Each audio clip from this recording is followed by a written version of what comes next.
Changes कभी भी एकदम से नहीं आते, हमेशा इसमें थोड़ा थोड़ा प्रोसेस करना होता है और यही चीज हमारे अंदर बदलाव करती है, हमारे प्लान को बड़ा बनाती है। जाहिर है 2023 आने वाला है, बस एक वीक बाद आपको एक नया मौका मिलेगा, 365 दिन मिलेंगे, नई अपॉर्चुनिटी मिलेगी। हर 3 महीने में अपने काम को जांचने का मौका मिलेगा कि आपने पीछे के 3 महीनों में क्या क्या किया है। तो इस अपॉर्चुनिटी को पकड़ो और नए साल को नए तरीके से नया बनाओ। सबसे पहले ये बात याद रखो कि अभी भी देर नहीं हुई अपने आप को नए सिरे से तैयार करने के लिए। अपने आप को ऐसा मत बनाओ कि बहुत टाइम बीत गया है, अब क्या ही कर सकते हैं। ये सब सोचने की जरूरत नहीं है। याद रखो, बदलाव एक एटीट्यूड है। आपका एटीट्यूड बदलते ही आपकी लाइफ में चेंजेस होने शुरू हो जाते हैं। इसीलिए आपको ये बार बार बताया जाता है कि नए साल में एंटर करने से पहले बीते दिनों को पीछे छोड़कर नई शुरुआत करो और नए तरीके से नए माइंडसेट के साथ 2023 में एंट्री करो। यानी अपने आप को कमजोर मत समझो कि मेरे पास टाइम नहीं है या अब देर हो चुकी है। कभी भी देर नहीं होती, बस आपको फैसला लेना होता है कि हाँ, मुझे अब कुछ करना है। दोस्तों, मेरे दोस्त के नाना जी थे, उनकी एज 65 थी। जिंदगी में कभी उन्होंने इतना पैसा नहीं कमाया कि अपने बच्चों को अच्छी जिंदगी दे सके, पर एक दिन उन्होंने पराठे की दुकान लगाई रेलवे स्टेशन के पास। और खाना बनाने का शौक तो उनको बचपन से था, पर कभी ये नहीं सोचा था कि इसमें भी कुछ हो सकता है। उनके पराठों में स्वाद तो था ही, तो वहां से जो भी लोग ट्रैवल करते थे उनमें से कुछ लोग उनकी दुकान पर पराठे खाने रुक जाते थे। 2 महीने में रोज के 5,000 से 8,000 रुपए वो अपनी दुकान से कमाने लगे। सोचो, जिस बंदे ने कभी इतना पैसा कमाया नहीं, वो अब महीने के अच्छे खासे पैसे कमा रहा है। तो उन्होंने क्या किया कि वो रुके नहीं, वो फ्री थे, उन्होंने काम शुरू किया और बस लग गए मेहनत करने। यानी देर कभी नहीं होती, आप जब चाहे जो चाहे कर सकते हो। और फिर है, अपना पर्पस ढूंढो, खुद को सर्च करो कि क्या हो आप, क्या है मन का काम आपका, क्या है जिसे करके उसमें आगे बढ़ने को दिल करता है। रेगुलर अपने आप को आजमाओ। एक मशहूर पंक्ति है, वसुधा का नेता कौन हुआ, भूखंड विजेता कौन हुआ, अतुलित यश क्रेता कौन हुआ, नवधर्म प्रणेता कौन हुआ।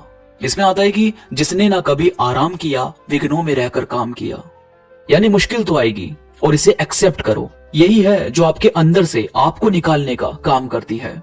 और इसी में आगे कुछ लाइंस आती है कि जब विघ्न सामने आते हैं, यानी जब परेशानियां सामने आती है, जब विघ्न सामने आते हैं, सोते से हमें जगाते हैं, मन को मरोड़ते हैं पल पल, तन को झंझोड़ते हैं पल पल, सतपथ की ओर लगाकर ही जाते हैं हमें जगाकर ही। यानी मुश्किल आएगी और अंदर से आपको जगा देगी। आपको पता चल जाएगा कि मैं कौन हूं और क्या क्या कर सकता हूं। और यही पावर आपके अंदर होनी चाहिए। बस कभी इसको सिर पर मत चढ़ाओ, हमेशा सबका सम्मान करो और खुद को आगे बढ़ाओ।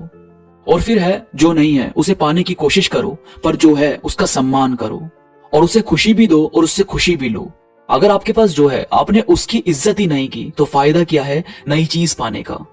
जाहिर है, आपको वैल्यू भी तो होनी चाहिए किसी चीज की, तभी तो कोई चीज आपके साथ रहने से खुश होगी कि हाँ, मैं इसके पास हूं और ये इज्जत भी करता है। यानी ये करना बहुत जरूरी है। और फिर है, बात का मत सोचो कि देखेंगे अभी क्या करना है क्या नहीं।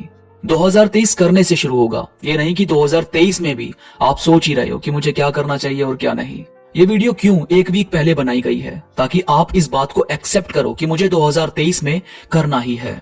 2023 वो साल है जिसकी शुरुआत कुछ करने से होगी, ना कि सोचने से। ये 7-8 दिन जो भी आपके पास है उसमें सोचो और 2023 का फाइनल करो कि आपको वो साल कैसे बिताना है, क्या क्या करना है। यही चीज आपको अपने साल की शुरुआत में ही पकड़ बनाने में मदद करेगी। आपको पता चल जाएगा कि वाकई किस तरह से आपने शुरू किया है और आगे कितनी दूर तक जाने वाले हो। जैसे मैंने बताया कि सब कुछ आपका एटीट्यूड है। अगर आपका एटीट्यूड पॉजिटिव रहता है तो वाकई कुछ ना कुछ कर लोगे, पर अगर आपका एटीट्यूड ही नेगेटिव हो गया कि यार साल तो आते जाते रहते हैं, कोई फायदा नहीं है मन में कुछ भी बात बनाने का, तो ये तो आप खुद को खुद ही बांध रहे हो। जबकि दिमाग खोलो, खुद से नेगेटिव कभी मत बोलो। जाहिर है, कुछ करने से ही कुछ होता है। हाथ पर हाथ रखकर बैठने से तो रोटी का निवाला भी पेट में नहीं जाता। तो भला जिंदगी में कैसे कुछ मिलेगा। दिमाग चलाओ, कुछ करो और आगे बढ़ो। यही सोच हमेशा आपको हिम्मत देगी कुछ बड़ा हासिल करने में। तो दोस्तों, ये थी कुछ बातें जो आपको 2023 में एक अच्छी शुरुआत करने में मदद करेगी। वीडियो में कोई भी बात आपको पसंद आई हो तो प्लीज लाइक करो और कमेंट्स में मुझे जरूर बताओ कि आपको ये बातें कैसी लगी। इसके साथ ही मेरे साथ इंस्टाग्राम पर अभी कनेक्ट हो, जो इंस्टाग्राम पर मैं रील्स, थॉट्स, कोट्स अपलोड करता रहता हूं, जो मुझे यकीन है कि आपको जरूर पसंद आएंगे। इंस्टाग्राम का लिंक नीचे डिस्क्रिप्शन में मौजूद है, तो प्लीज क्लिक करो और कनेक्ट हो जाओ। तो अभी के लिए बस इतना ही। मैं मिलूंगा आपसे नई वीडियो के साथ, तब तक के लिए धन्यवाद।